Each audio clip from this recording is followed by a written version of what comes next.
Le 27 mars, nous nous sommes posés sur le sol espagnol, accompagnés de la classe d'histoire, pour les suivre lors d'un voyage mémorable. Lors de notre arrivée, après avoir récupéré nos bagages, nous avons ensuite pris un bus qui nous a amenés à l'auberge de jeunesse pour y déposer nos valises, et ensuite nous sommes partis à l'office du tourisme pour prendre quelques renseignements sur la ville. Nous nous sommes ensuite dirigés vers la cathédrale de Malaga.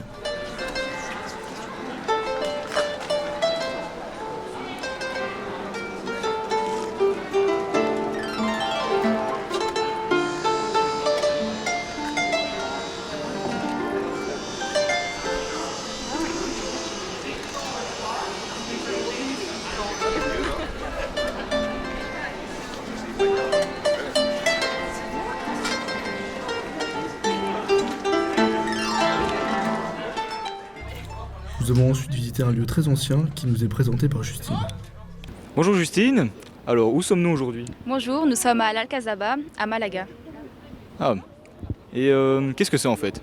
L'Alcazaba était une citadelle qui servait à protéger la ville. Ok, et elle a été construite quand, par qui et tout ça? Elle a été construite au XIe siècle par Badis, le roi berbère de Grenade. Et tu peux m'en dire un peu plus sur le style de l'architecture ici? L'Alcazaba a des contours rectangulaires, elle est entourée de beaucoup de jardins et lorsque nous sommes tout en haut, elle offre une vue sur tout Malaga et c'est vraiment très beau. Nous sommes dans le palais Nasrid qui est protégé par les remparts de l'Alcazaba. C'est un palais typique de l'architecture arabo-andalouse. On s'y sent bien parce que c'est un endroit très calme et reposant. Ensuite, après quelques minutes de marche, nous avons enchaîné par une présentation de Florian. Alors bonjour Florian. Bonjour. Alors après une montée extrêmement épuisante, où sommes-nous? Nous sommes au château de Gibralfaro, qui est une forteresse construite en 1340 par le roi Nasrir Youssouf Ier. C'est une forteresse qui était considérée comme imprenable car elle était composée de 2 rangées de murs et elle était protégée par 8 tours de guet. Ouh, ça c'est fort hein. Et alors qu'est-ce que ce château a de si spécial? Lors de sa reconquête en 1470, le roi Ferdinand d'Aragon a décidé d'installer son palais juste à côté de ce château. Après cette visite, nous avons décidé de retourner nous reposer dans l'auberge de jeunesse pour se préparer à la deuxième journée qui nous attendait. Pour commencer cette deuxième journée, nous nous sommes dirigés vers la gare de Malaga.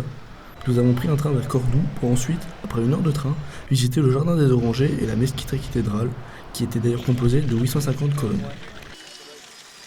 La mosquée cathédrale a été construite il y a très longtemps, vers le 8e siècle. Mais avant que ce soit une mosquée cathédrale, c'était une église, qui était une église chrétienne.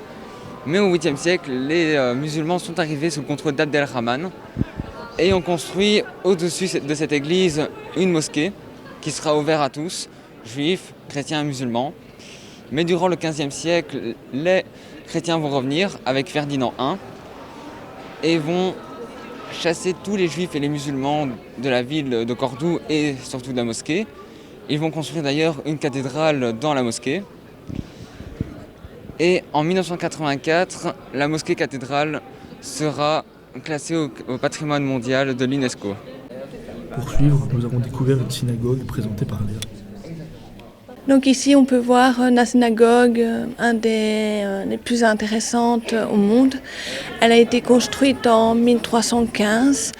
Elle est du style mudéjar.